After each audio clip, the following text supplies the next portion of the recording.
እንዴት ተደፈርኩኝ እንዴት ተደፈርን በሚል ሰበብ ያለ ርኅራኄ ልጁን በጽኑ ስቃይ ያሰቃያል። የትዕቢተኛ ሰው ስኬት ጊዜያዊ ነው። በጣዖት አምልኮ ልባቸው የደነደነ፣ በጣዖት አምልኮ አይምሯቸውን ያጡ፣ የሰከሩ፣ ያበዱ ሌላ ስራ የላቸው። ኑና አብረን እንሂድ። ወንድ እኔ ፊት ለፊት እመራለሁ። የትኛውን ቦታ ወንድ ይሆን ከየትኛውን ቦታ ያለ ወሬውን ተወውና ና፣ ባሻጋሪ መወንጨፉን ተወውና ና።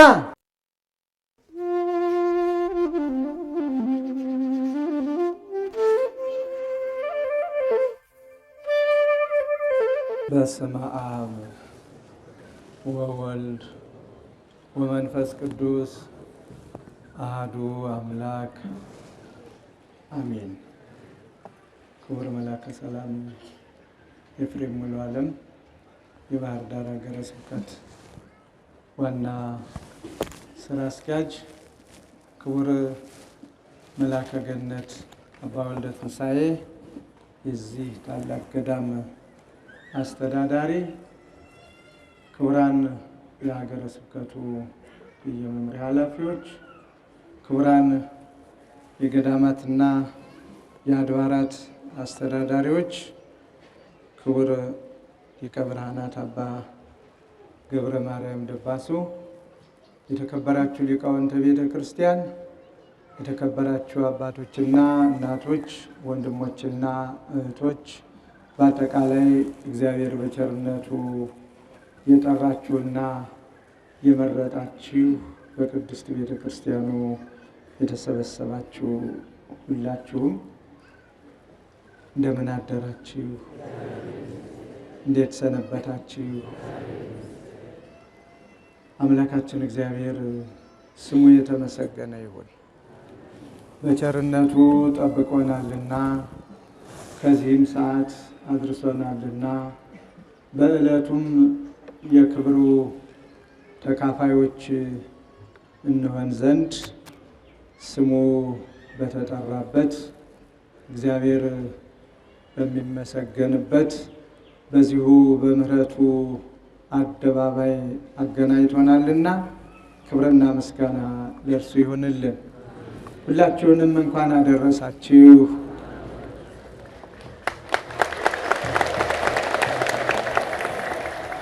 እንደ ዛሬው ሁሉ ለሚመጣውም ዓመት እግዚአብሔር በቸርነቱ ያድርሳችሁ።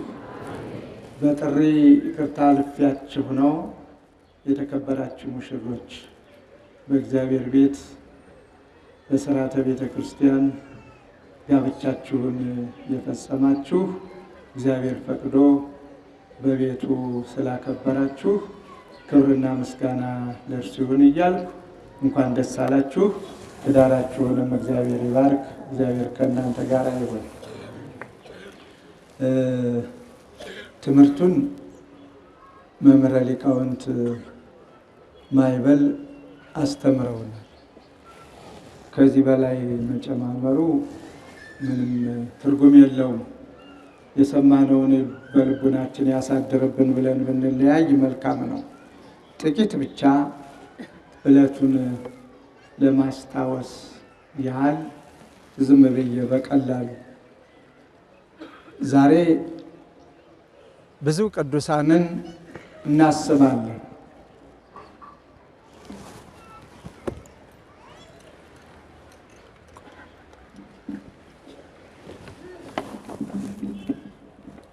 ዛሬ ብዙ ቅዱሳንን እናስባቸዋለን።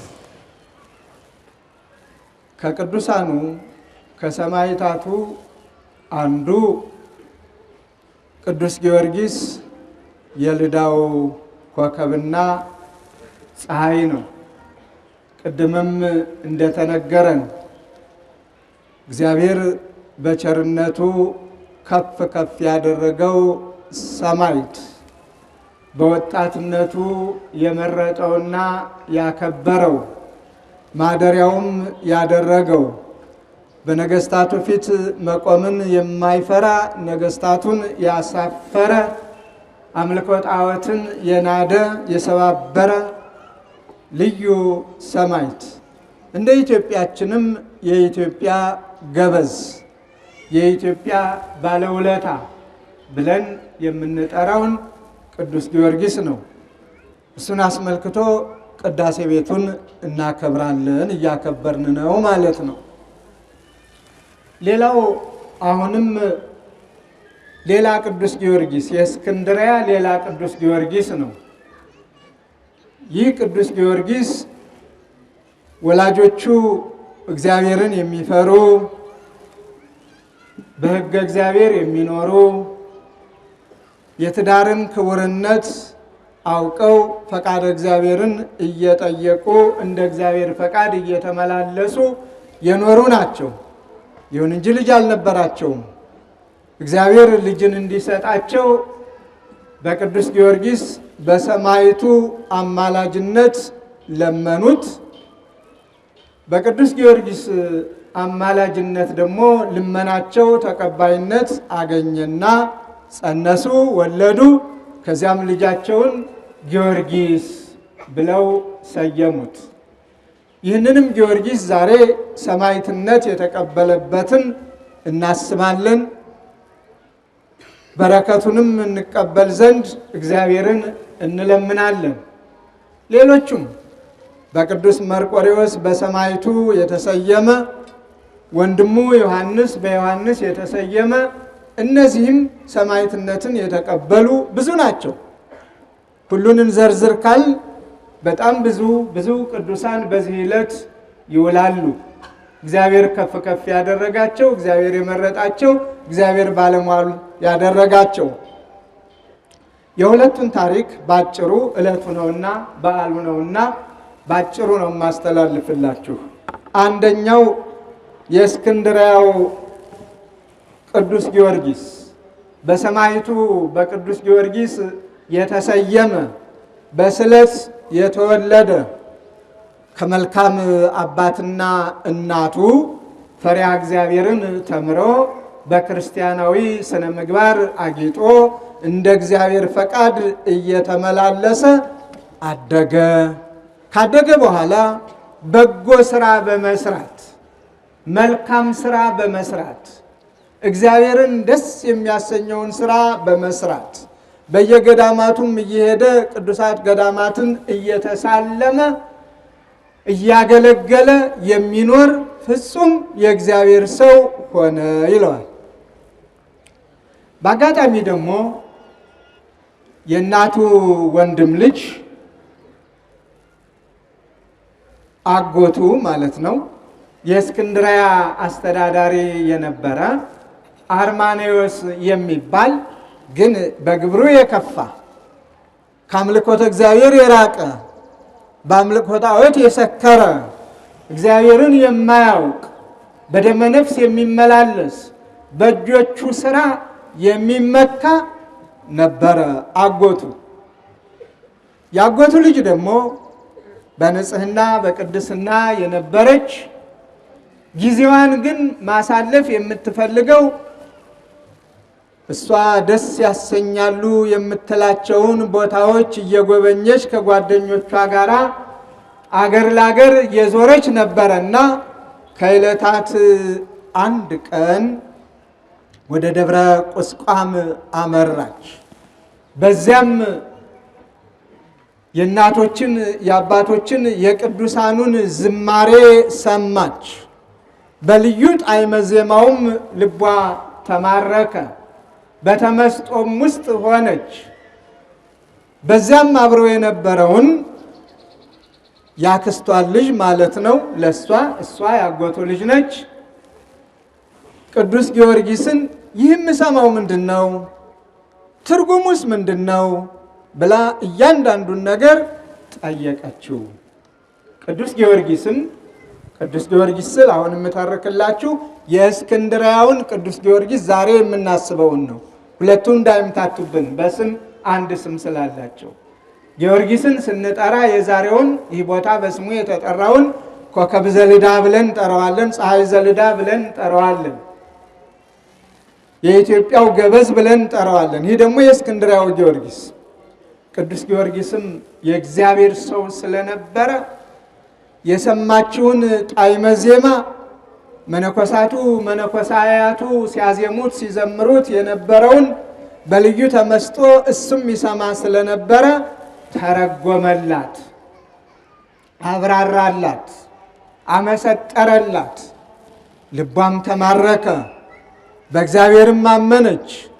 ቀጥታ ወደ ቤቷ እንደገባች በዚያ በማያምነው በከሃዲው አባቷ ፊት ከዚህ ዕለት ከዚህ ሰዓት ጀምሮ እኔ በጌታዬ በኢየሱስ ክርስቶስ አምኛለሁ፣ እኔ የመድኃኒቴ የኢየሱስ ክርስቶስ አማኝ ነኝ፣ እማመልከውም እሱንና እሱን ብቻ ነው ብላ በእርግጠኝነት ነገረችው ለአባቷ።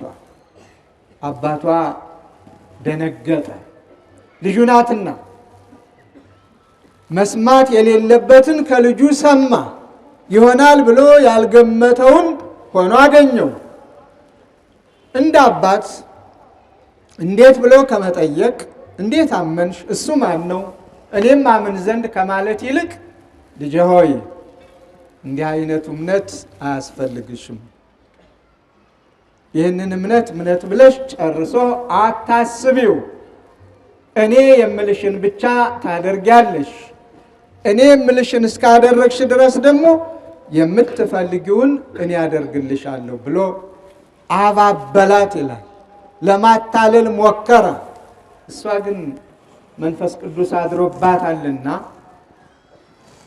ያክስቷ ልጅ ቅዱስ ጊዮርጊስም በደንብ አብራርቶ ተርጉሞ አመስጥሮ አሳምኗታልና አባቴ ሆይ ከዚህ በኋላ ሌላ ማምነው እምነት የለኝም፣ እኔ የክርስቶስ ነኝ። እያችሁ እግዚአብሔር ሲጠራ እግዚአብሔር ሲመርጥ ከጣዖቱ አምልኮት ቤት ፈላጭ ቆራጭ ከሆነው ከአምልኮ ጣዖት ውጭ ሌላ አምልኮ ስያሜ እንዲኖር ከማይፈልገው አብራክ የተከፈለችው ልጅ እኔ ክርስቶስ ነኝ አለች። አባቷ ምንም ማድረግ አልቻለም። ያለው አማራጭ ሁልጊዜም በጣዖት አምልኮ ልባቸው የደነደነ፣ በጣዖት አምልኮ አይምሯቸውን ያጡ የሰከሩ ያበዱ ሌላ ስራ የላቸው። ተሎ ብለው ወደ ቅጣት ነው። ተሎ ብለው ሰይፍ ነው የሚመዙት። ተሎ ብለው ሰውን ማሰቃየት ነው የሚፈልጉት።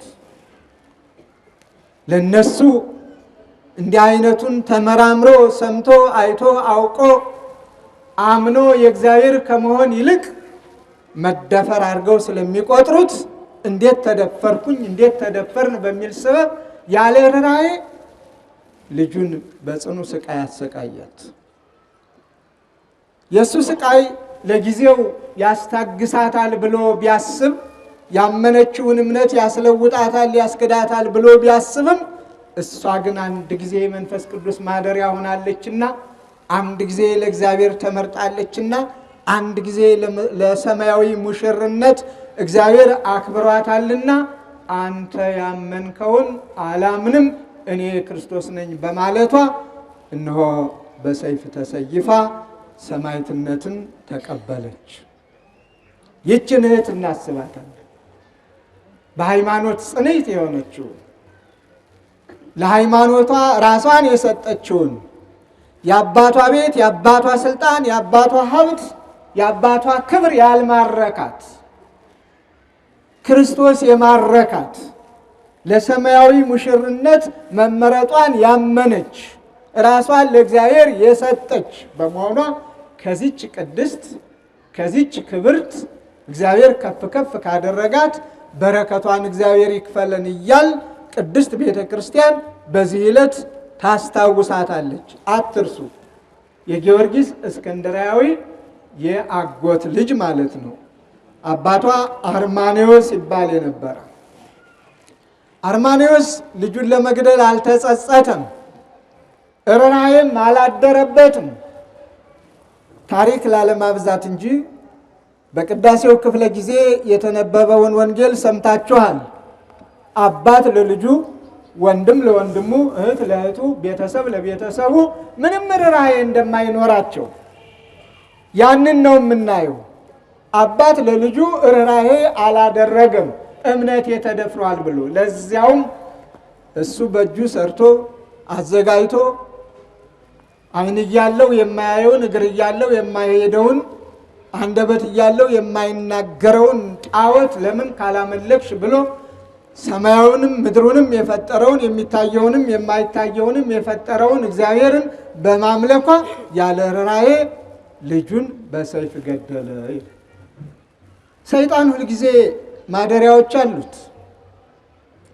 ሰይጣን ሁልጊዜ ለእግዚአብሔር ሰዎች እረፍት የለውም። ከእግዚአብሔር ለማራቅ የእሱ ማደሪያ ለማድረግ ተግቶ ይሰራል። አባቶቻችን ሰይጣንን ችኮ ብለውታል፣ መንቻካ ብለውታል፣ ከያዘም አይለቅ ብለውታል። ችኮ የሚባል እናውቃለን አይደል? ችኮ መንቻካ፣ በቃ ከያዘም አይለቅ ንዝንዝ ያለ በቃ ጠዋትም ማታም የሚነዘንዝ የሚያሰለች።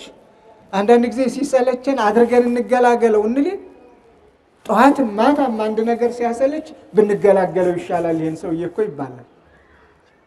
እኔም ብዬ አውቃለሁ። ጠዋትም ማታም ምንም መውጫ መግቢያ ሲያሳጣኝ አይ እንደው መላከ ሰላም ይሄ ሰውዬ የሚያኖረን አይደለም የሚገላግሉኝ ወደ አንዱ ላለሁ ምን እንደሆነ ይገባቸዋል። እንዲህ አይነት ችኮ ነው ሰይጣን። እረፍት የለውም። ዓላማውን ለማሳካት ወደኋላ አይልም። ስለዚህ በሕፃኗ ሞት ያውም በአባቷ እጅ በሞተችው እጅግ ሰይጣን ተደሰተ። ማን ቀረው? ጊዮርጊስ ቀረ። ያጎቷ ልጅ ያክስቷ ልጅ ቀረ። ስለዚህ ሄደ። አንተ አርማኔዎስ ልጅህን እኮ ያሳሳታት ለዚህም ያበቃት ያንተ እኮ የእህት ልጅ ጊዮርጊስ ነው አሉት።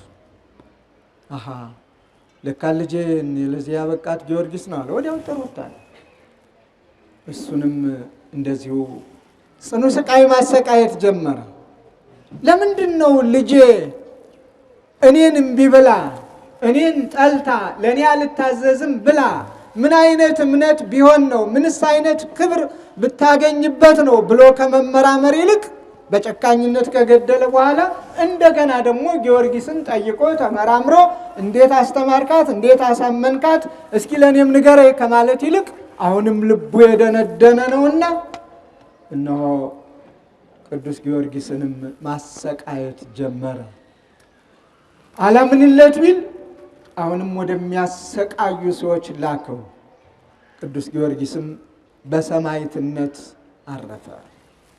የእስክንድርያው ቅዱስ ጊዮርጊስ ወደ ሌላ ሀገርም ወስደው ቀበሩት። እናቲቱ ግን ልቧ ከእግዚአብሔር ጋር ነበርና የቅዱስ ጊዮርጊስን ማጽም አስመጥታ ልጇ ካለበት በአንድነት አሳረፈቻቸው ይላል። ስለዚህ የእህትና የወንድም ልጆች በጣዖት አምላኪ በልጅቷ አባት በዚህ ዕለት ሰማዕትነትን የተቀበሉበት በዓል በመሆኑ ቅድስት ቤተ ክርስቲያን ባለውለታዎቿን ምርጦቿን በአርአያነትና በምሳሌነት የምትጠቅሳቸውን በእንዲህ አይነት በዓል ታስታውሳቸዋለች፣ ክብራቸውን ትገልጽላቸዋለች።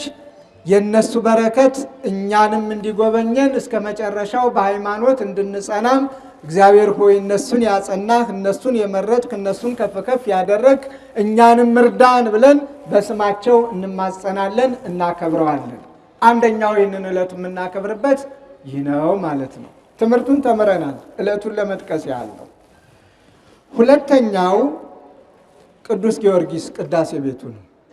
የልዳው ቅዱስ ጊዮርጊስ። ስለ ቅዱስ ጊዮርጊስ ያልተባለ ያልተነገረ የለም። ቅድምም እንደነገሩን መምህረ ሊቃውንት ስንናገር ውለን ስንናገር ብናድር እግዚአብሔር በሱ አድሮ የሰራውን ታምራት በዚህ በተወሰኑ ደቂቃዎች ተናግረን ማጠናቀቅ አንችልም። የዛሬዋን ዕለት ብቻ ቀንጨብ አድርገን እንወስዳለን። ቅዳሴ ቤቱን ነው የምናከብር። ዲዮቅልጥያኖስ የተባለው በጊዜው የነበረው በቅዱስ ጊዮርጊስ ስም በታነጸው በከበረው ቤተ ክርስቲያን ውስጥ ልዩ ልዩ ታምራት እንደሚደረግ ሰማ። ዕውራን ያሉ በዚያ ቤተ መቅደስ፣ ሕሙማን ይፈወሳሉ በጊዮርጊስ ቤተ መቅደስ። እምነቱን እየተቀቡ ጸበሉን እየጠጡ በታሰረበት ሰንሰለት ሳይቀር እየተዳሰሱ በስሙ በከበረው ቤተ መቅደስ እየተገኙ ከልዩ ልዩ ደዌያቸው ይድኑ ነበረ፣ እግዚአብሔርንም ያመሰግኑ ነበረ። ይህንን የሰማው ዲዮቅልጥያኖስ እረፍት አጣ። ሁልጊዜም ቢሆን እንደነዚህ አይነት ሰዎች እረፍት የላቸውም፣ ቀበጥባጦች ናቸው።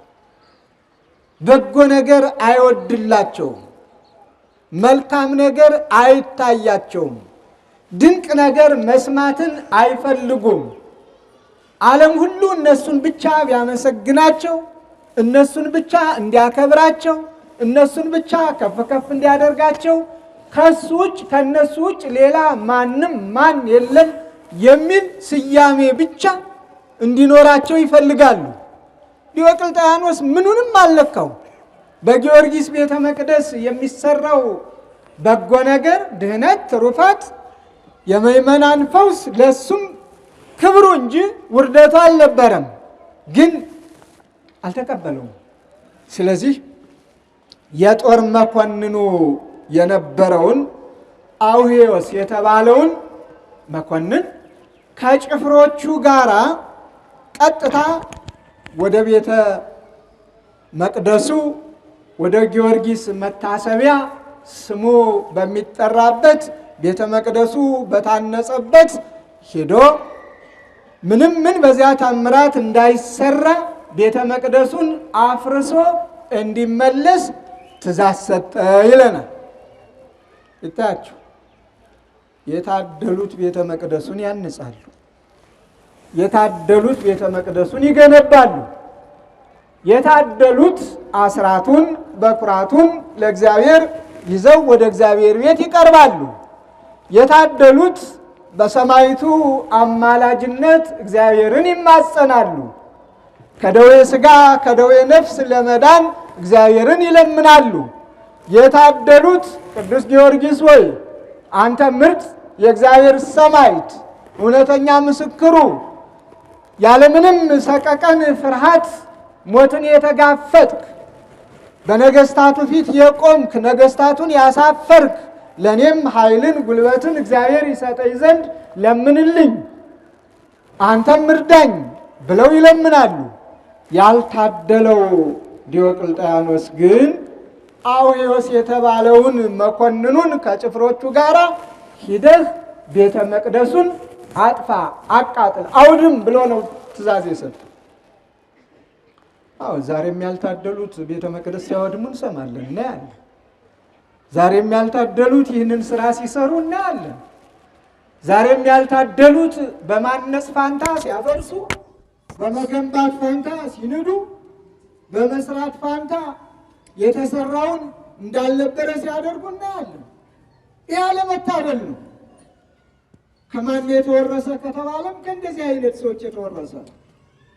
ስለዚህ አውሄዎስ የአለቃውን ትእዛዝ ተቀብሎ እሱም ለጭፍሮቹ አለቃ ነውና ቁጣን ለብሶ ኃይልን ተጎናጽፎ ሌላ ከሱ በላይ ኃይል መኖሩን ረስቶ የወደደውን ለማድረግ በትዕቢትና በትዕዝርት በማናለብኝና በኩራት ሰራዊቱን አስከትሎ ወደ ጊዮርጊስ ቤተ መቅደስ ገሰገሰ።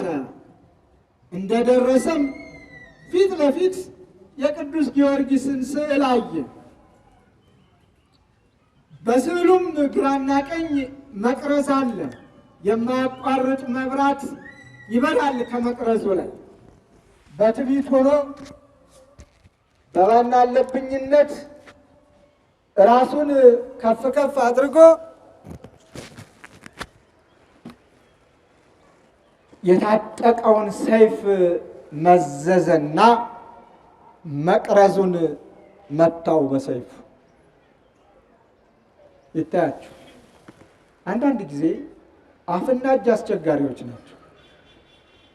እጅም የማይነካውን ሲነካ ታዩታላችሁ። የማይዳስሰውን ሲዳስስ ታዩታላችሁ። አፍም የማይደፈረውን ሲደፍር፣ መናገር የሌለበትን ሲናገር እናያለን። ማን መሆኑን ቢያውቅ ኑሮ አውዮስ እጁን ባልሰነዘረ፣ ሰይፉንም ባልመዘዘ፣ ይልቁንም እንደ ሌሎቹ ክርስቲያኖች ዝቅ ብሎ ተንበርክኮ እጅ ነስቶ ተማጽኖ እግዚአብሔርን አምልኮ አድንቆ ከሰማዕቱ ከቅዱስ ጊዮርጊስ በረከት ተቀብሎ መመለስ ይገባው ነበረ። ተልእኮውን ለመፈጸም በትዕቢትና በድፍረት ግን የማይደረገውን አደረገ። እግዚአብሔር ለክብሩ ቀናተኛ ነው። እግዚአብሔር ትዕቢተኞችን ያዋርዳል። አንዳንድ ጊዜ እያየ እንዳላየ ይሆናል፣ እየሰማ እንዳልሰማ ይሆናል። በዚህን ሰዓት ብዙ ደካሞች ኃጢአታቸውን የወደደላቸው ኃጢአታቸውን አይቶ የማያይ የማይሰማ አስመስለው ኃጢአትን ተለማምደው በኃጢአት ላይ ኃጢአት እየሰሩ ይኖራሉ። ብልሆች ደግሞ ተሎ ለንስሐ ራሳቸውን ያዘጋጃሉ። ስለዚህ አውዮስ እጁን ሰነዘረ፣ መቅረዙን መታ። የመቅረዙ ፍንጣሪ መሀል አናቱን አለ። እዚያው ላይ ሽባ ሆኖ ወደቀ። እንዳልሆነ ሆነ። ያ ጀግንነት፣ ያ ኃይል፣ ያ ክንድ፣ ያ እብሪት፣ ያ ትዕቢት ቅጽበታዊ በሆነ መልኩ ከሰመ። ሌላ መጥቶ አልወረወረበትም። ሌላ የሚታገለው አልተፈጠረም።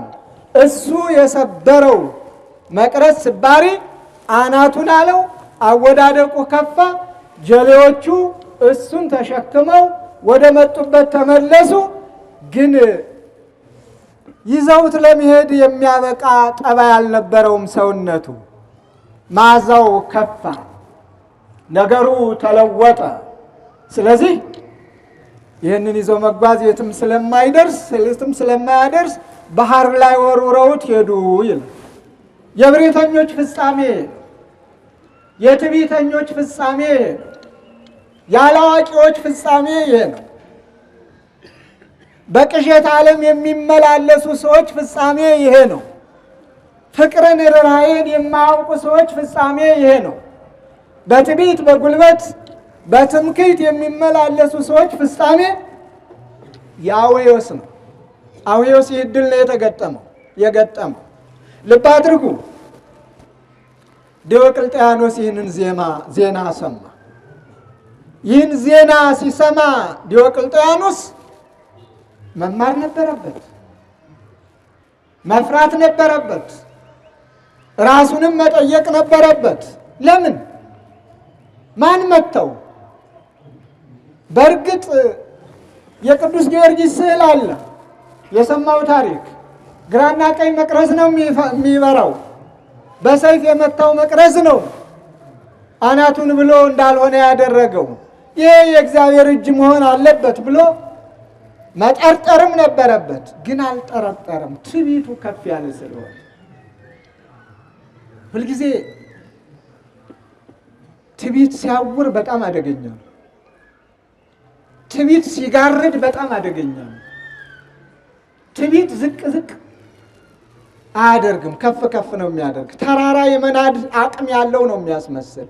ስለዚህ ይህ ሰው ያላደረገውን እኔ አደርጋለሁ አለና ራሱ ላኪው በራሱ አቅም ቤተ መቅደሱን አፍርሶ ገቢረ ተአምራቱ ተቋርጦ እግዚአብሔርን የሚያመልኩ ሰዎች በነበርነት እያወሩ የእግዚአብሔርን ክብር ረስተውና ዘንግተው እሱ ላቆመው ጣዖት እንዲንበረከኩ ፈቅዶና ወዶ የእሱ ስምና ዝና ከፍ ይል ዘንድ ራሱን አዘጋጅቶ ወደ ቤተ መቅደሱ ገሰገሰ። ማን? ዲዮቅልጥያኖስ። ምን የሆነ ጣዖቱስ ምንድን ነው የሚሆነው? እስኪ ንገሩ።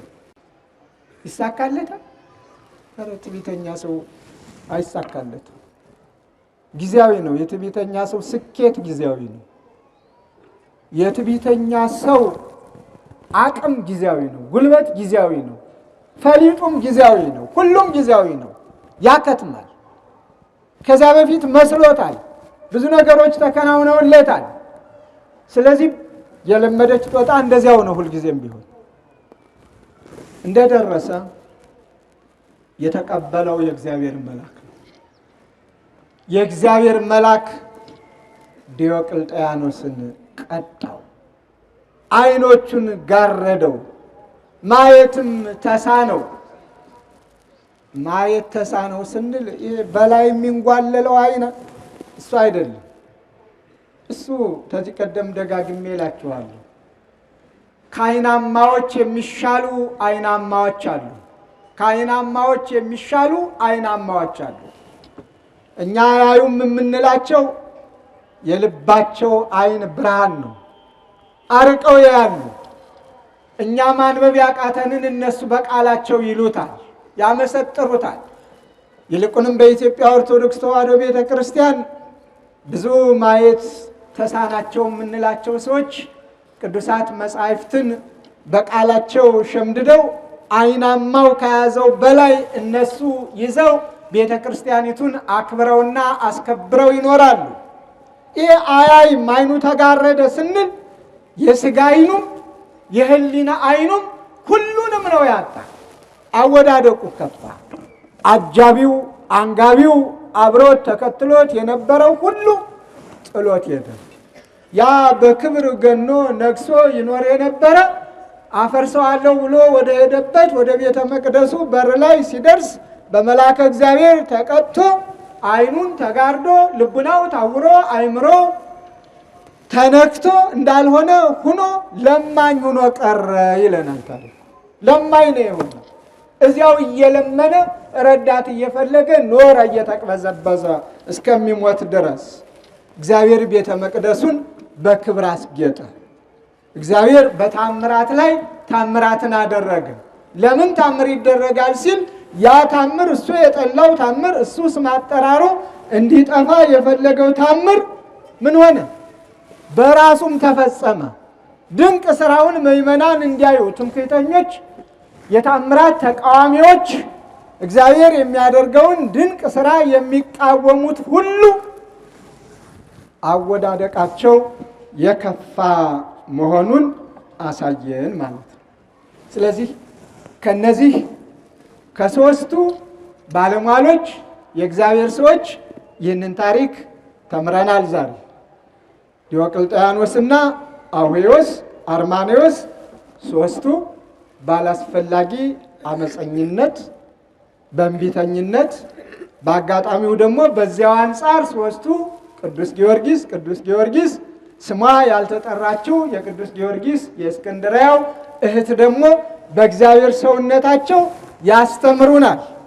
ለዚህ ነው መንክር እግዚአብሔር በላይ ለቅዱሳኒሁ አምላከ እስራኤል ውእቱ ይሁብ ኃይለ ወጽና ለሕዝቡ። የእስራኤል አምላክ ወይም የእስራኤል ፈጣሪ እሱ ለወገኖቹ ኃይልን ይሰጣቸዋል። ይህን ያደረገ እግዚአብሔር የተመሰገነ ይሁን። ቅዱስ ዳዊት የሚነግረን ነው። መዝሙር 67 ቁጥር 35 መንክር እግዚአብሔር በላይ ለቅዱሳኒሁ፣ በቅዱሳኑ ላይ አድሮ እግዚአብሔር ድንቅ ስራውን ያሳያል። ለቅዱሳኑ ለመረጣቸው እንዳይፈሩ፣ እንዳይርበተበቱ፣ ወደኋላ እንዳይሸሹ፣ ወደፊት ብቻ እንዲሄዱ፣ ምድራዊውን ሳይሆን ሰማያዊውን እንዲመለከቱ፣ ጊዜያዊውን ሳይሆን ዘላለማዊውን እንዲመርጡ ኃይል ይሰጣቸዋል፣ ጉልበት ይሰጣቸዋል። እነሆ ጉልበትን ኃይልን እግዚአብሔር ሰጥቷቸው እነዚህ የተመረጡ ቅዱሳን ሰማዕታት አባቶቻችንና እህታችን ቅድስት የሆነችው ክርስትናን እንዲህ ሰብከውልናል። በአጠቃላይ ስለ ቅዱሳኑ ዕብራውያን ምዕራፍ 11ን በሙሉ አንብቡት ቤታችሁ ስትሄዱ፣ ሰፊ ታሪክ ይነግረናል። ዕብራውያን ምዕራፍ 11 ብዙ ጊዜ መውሰድ አልፈልግም። እስመ ይፈቀዱ ድኂነ ከመ ይርከቡ ሕይወተ እንተ ትኄይስ። በዚህ ዓለም በሕይወት መኖርን አልወደዱምና የበለጠች ትንሣኤ ዘለክብርን ይወርሱ ዘንድ በዚህ ዓለም በሕይወት መኖርን አልወደዱም ይላል። አነጻጽሩ። ለምንድን ነው በዚህ ዓለም መኖርን ያልፈለጉ ቅዱሳን? ለምንድን ነው የእግዚአብሔር ባለሟሎች ይህንን ዓለም እንደ መርገም ልብስ የቆጠሩት? ለምንድን ነው ይህንን ዓለም የእግዚአብሔር ሰዎች የናቁት? ለምንድን ነው ከሞቀ ቤት፣ ከነገስታቱ ቤት፣ ከመሳፍንቱ ቤት፣ ከወይዛዝርቱ ቤት፣ ከሞላ ሀብት፣ ከሞላ ንብረት ያንን ሁሉ ንቀው አጥቅተው በዚህ ዓለም መኖር ለኛ አይደለም እያሉ ሞትን የመረጡበት ምንድን ነው ካል፣ አዎ ይሄ ጊዜያዊ ነው። የመረጡት ዘላለማዊ ነው። ይሄ ለጊዜው የምንኖርበት ነው። ጊዜ አለው፣ ያልፋል። የምንኖረውም የማናውቀውን ዘመን ነው። ያኛው ዓለም የመረጡት ግን ለዘላለም ነው። በዚህ ጊዜ ያልፋል የማይባል ነው። ስለዚህ ምርጫቸው ትክክለኛ ነው። ክርስትናን እንዲኖረውታል አባቶቻችን።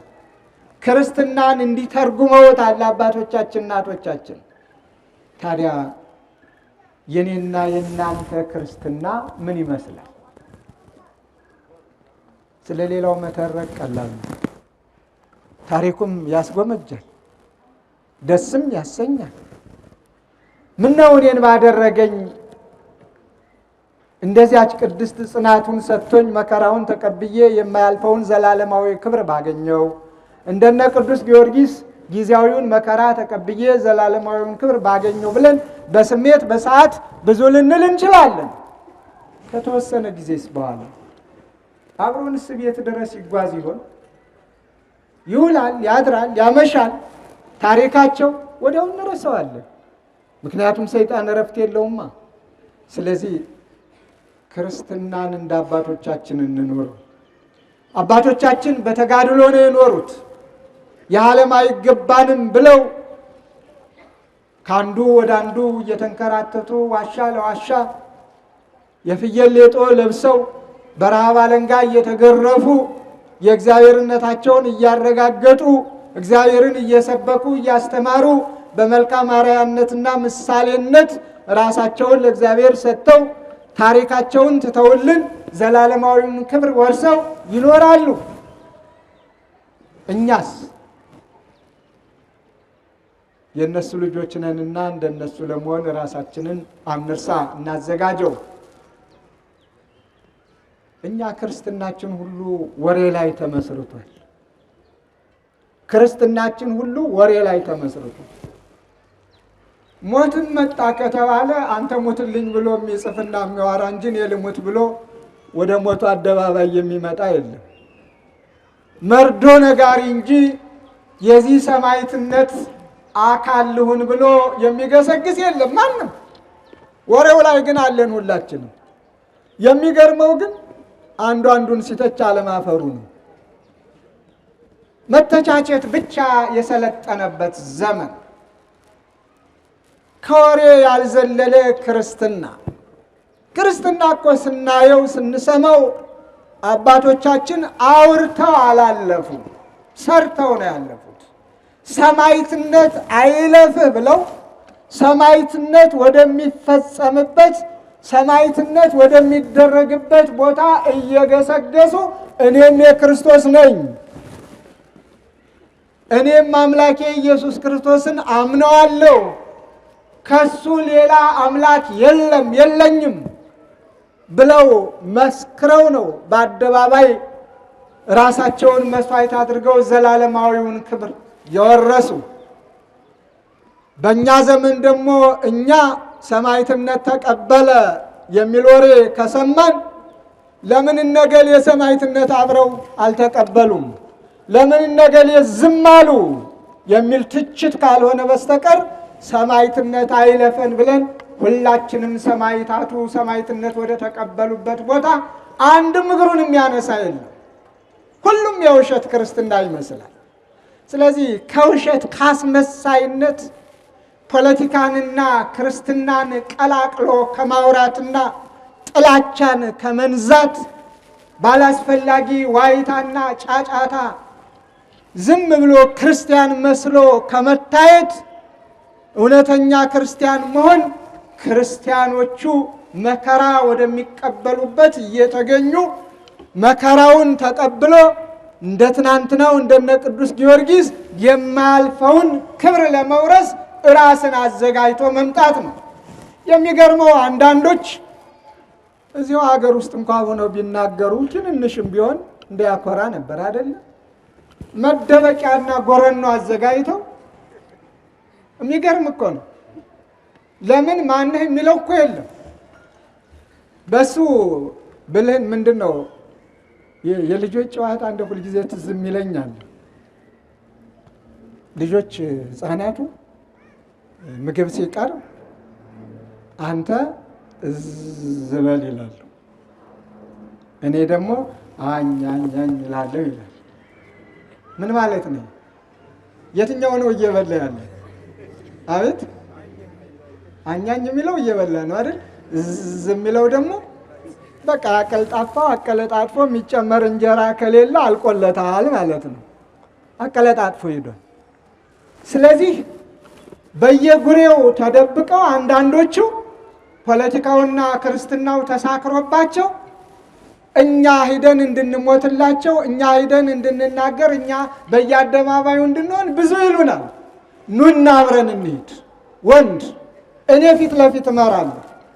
የትኛውም ቦታ ወንድ ይሆን ከየትኛውም ቦታ ያለ ወሬውን ተወውና ና፣ ባሻጋሪ መወንጨፉን ተወውና ና።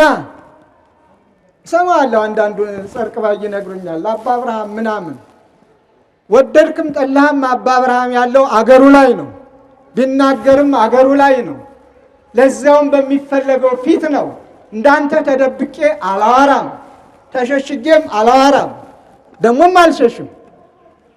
ብቅ እያለ አንዳንድ ጊዜ እንዲህ ይላል ብቅ እያልኩ እላለሁ ነገም ዛሬም። ስላንተም ንገረኝ ካልክ እነግርሃለሁ። ስለማይጠቅም ነው። ክርስትና እሰጥ አገባ ስላልሆነ ነው። ክርስትና ከባት ያበሳነትን እንጂ የወንድምን ኃጢአት ማውረዱ መዘልዘሉ ጥላቻ ስለማይመክረን ነው። ስለዚህ ክርስትና ከሆነ ክርስትና ነው። የሰማዕታቱ ሞት ያሳዘነህ፣ የሰማዕታቱ ግፍ መቀበል ያሳዘነ ያስጨነቀ ናና በኔ መሪነት ከተፈለገው ቦታ ሄደን እኛም ሰማዕትነት አይለፈን ብለን የመጨረሻውን ጽዋ ተቀዳጅተን እንሂድ። ወሬ ነው፣ ትርጉምም የለውም። ደግሞ እያንዳንዱ በራሱ ሀገረ ስብከት ነው ኃላፊነቱን የሚወጣው። አንድ ሰው ምንደኛ የሚባለው ኃላፊነቱን ዘነጋ የሚባለው ሞት ፈርቶ ሸሽቶ ሀገረ ስብከቱን ጥሎ ሲሄድ ብቻ ነው። ወደ አንተ ወዳለህበት ብመጣ ኑሮ ባልከኝ ደስ ይለኛል፣ ሳልሄድ ሊሄድ ነው ይላል፣ ሊመጣ ነው ይላል። ዝም ብሎ ወሬው ሁሉ ግራ የገባው ነው።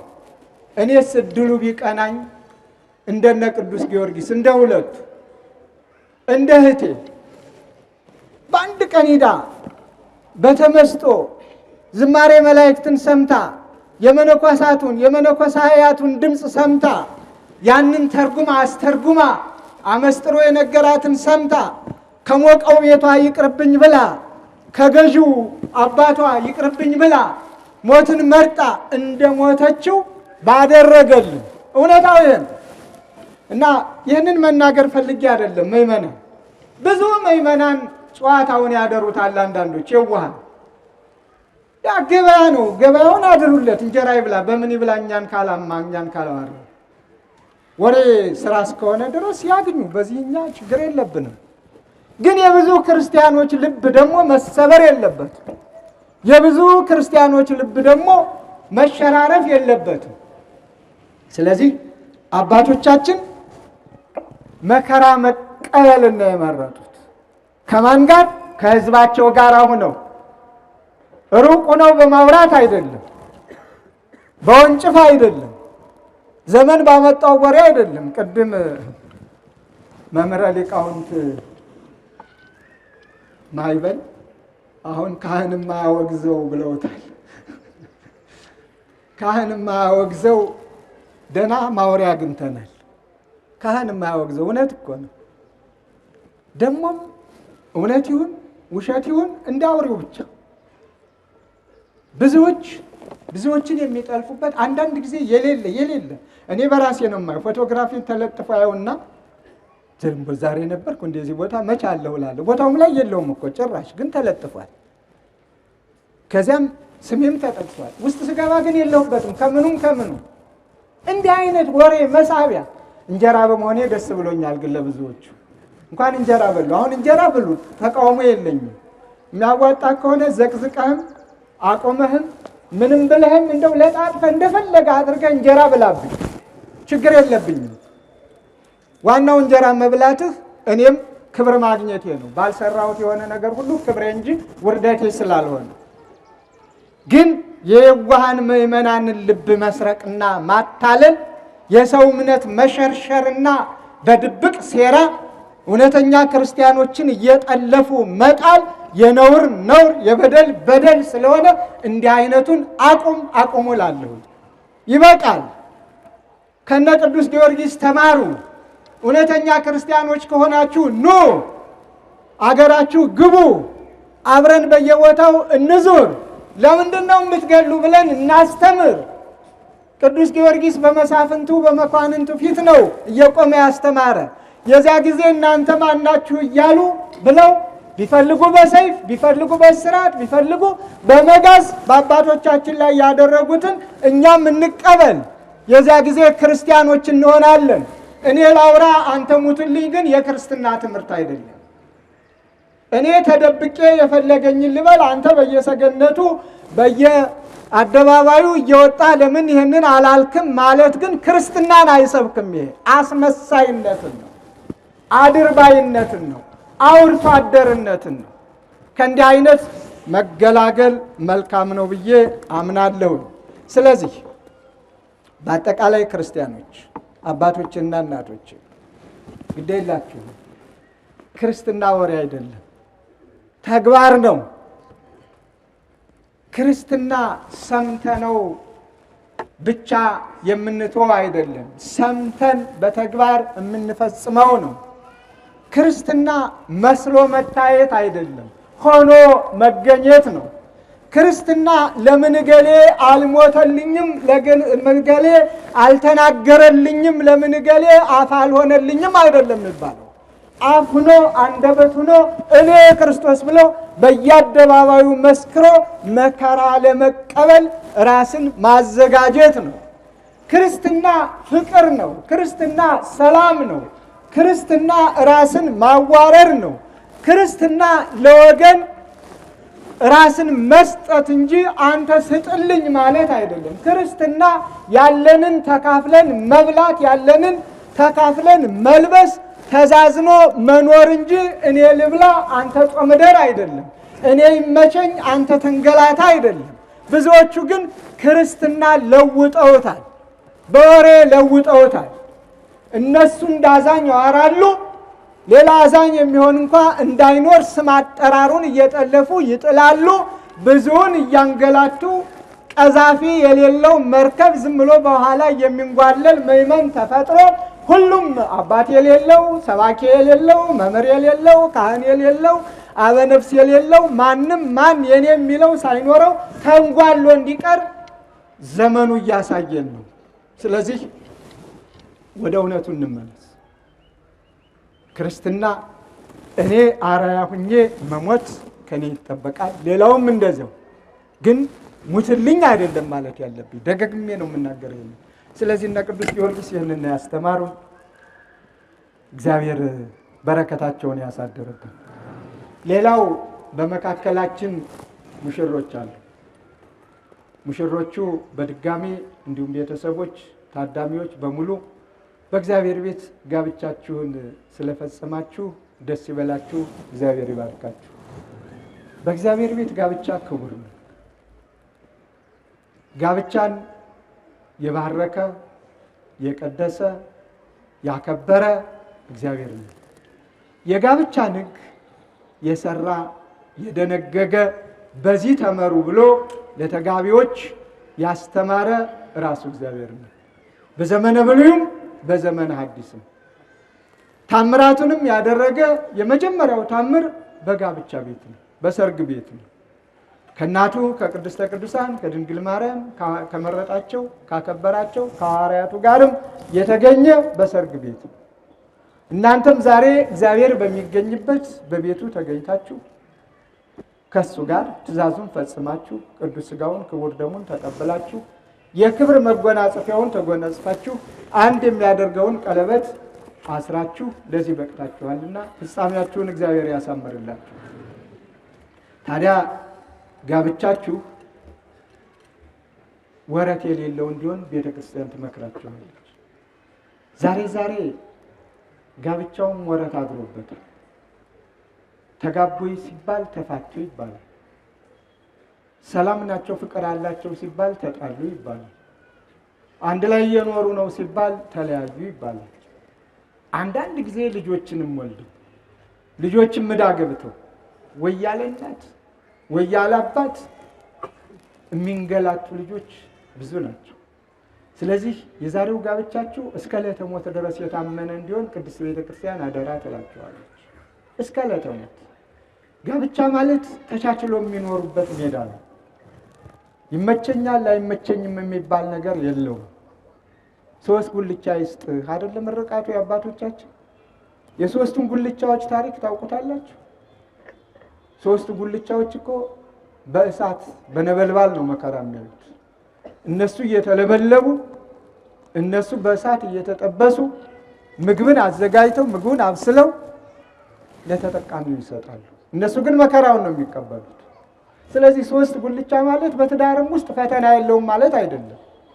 ፈተናውን ችሎ ታግሶ የጋብቻን ክቡርነት አውቆ አምኖ እግዚአብሔር ሆይ አስችለኝ ተባብሎ አንቺ ትብሽ አንተ ትብስ ተባብሎ በበጎ ነገር ሁሉን ተርጉሞ በጥላቻ ሳይሆን በፍቅር ዓይን ተያይቶ ሐሳቦች ሲመጡ ያንቺ ሐሳብ ያንተ ሐሳብ ይሻላል ብሎ መክሮ ዘክሮ የተለያየ ሐሳብ ቢመጣ እንኳ እስቲ ለእግዚአብሔር እንንገረው እግዚአብሔር ይፍታው ብሎ በጸሎት እግዚአብሔርን ጠይቆ የሚኖሩበት መድረክ እንጂ ጋብቻ እንዲህ ከሆነ ይቅርብኝ የሚሉት አይደለም። ይህ ዘመን ደግሞ የጋብቻ ፈተና ዘመን ነው። እንደዚህ ዘመን ጋብቻ የተፈተነበት የለም። ትውልዱ ስድ ሆኗል። ቅድም ስድ ሆኗል ብለውታል። ትውልዱ ልጓሙን በጥሷል። ትውልዱ በዘፈቀደ ሂዷል። አይኑ ያየውን ሁሉ ለማድረግ የሚመኝ የሚጎመጅ ሆኗል። ሰው አይኑ ያየውን ሁሉ ማድረግ የለበትም። የሚለማውንና የሚከፋውን ደስ የሚለውንና የማይለየውን የማይሆነውን ለይቶ መርጦ መኖር ይኖርበታል። ስለዚህ ዘመኑ ጋብቻን ፈታኝ ነውና በፈታኙ ዘመን ደግሞ የጋብቻን ክቡርነት አውቃችሁ በጋብቻ ተሳስራችሁ የምትኖሩ ዛሬ እንዳማረባችሁ ሁሉ አምሮባችሁ እስከ ዘላለሙ ድረስ እንድትኖሩ በምክረ ካህን እየተመከራችሁ ሁልጊዜ ከእግዚአብሔር ቤት ሳትወጡ የእግዚአብሔርን ቃል እየተማራችሁ በቤታችሁም የእግዚአብሔርን ቃል እያነበባችሁ ተግታችሁ በማህበር በጋራ እየጸለያችሁ እንድትኖሩ ቅድስት ቤተክርስቲያን አደራ ትላችኋለች። እንደ ዛሬ ሁሉ በፍጹም ደስታ እስከ መጨረሻው አቀታ ድረስ እግዚአብሔር ያኖራችሁ። ቤታችሁን እግዚአብሔር በበረከቱ ይሙላ። በቃና ዘገሊላ የወረደች በረከት በእናንተም ላይ ትደር ትውረድ። በቃና ዘገሊላ የተደረገው ክብር በእናንተም ቤት እንደዚሁ ይሁን። እግዚአብሔር ይጠብቃችሁ። ምንም ይሁን ምን ጋብቻ መልካም ነውና እንደው በሌላ መልኩ ጋብቻን በመፍራት ጊዜን በመቁጠር ከአቅመ ሔዋንና ከአቅመ አዳም ወጣ ብሎ ዝም ብሎ በከንቱ መመላለስም ተገቢ አይደለምና ምርጫ መምረጥ ግድ ነው። ወይ ጋብቻን ወይ በድንግልና በንጽህና እኖራለሁ ብሎ መወሰን ለክርስቲያኖች ዋናው ትእዛዝ ነውና እነሆ ጊዜው ያለፈባችሁ ጊዜውን አታሳልፉት። ፍቅር ካለ አንድ እንጀራ ለሰባት ይበቃል ነውና ይህ ሳይሟላልን የሚለውን ትታችሁ እግዚአብሔር በፈቀደላችሁ አብራችሁ እንድትኖሩ ቅድስት ቤተክርስቲያን ያለ ወጪ ምንም ነገር ሳያስፈልግ እናንተ እንደ የቅንጦት ነገር ካልፈለጋችሁ በስጋዋ ደሙ እንዳመጣጣችሁ በሥርዓተ ተክሊል ድራ ልጆቼ እግዚአብሔር ይባርካችሁ ብላ ስለምትሰድ እንዴት እንደግሳለን፣ እንዴት እንሆናለን፣ ልብሱ ምናምኑ ሳትጨነቁ ኑ ንገሩን። ለመዳር ለመኳል ዝግጁዎች ነን። እግዚአብሔር ከሁላችን ጋር ይሁን። የሰላም አምላክ ሰላሙን ያብዛልን። አቡነ ዘበሰማያት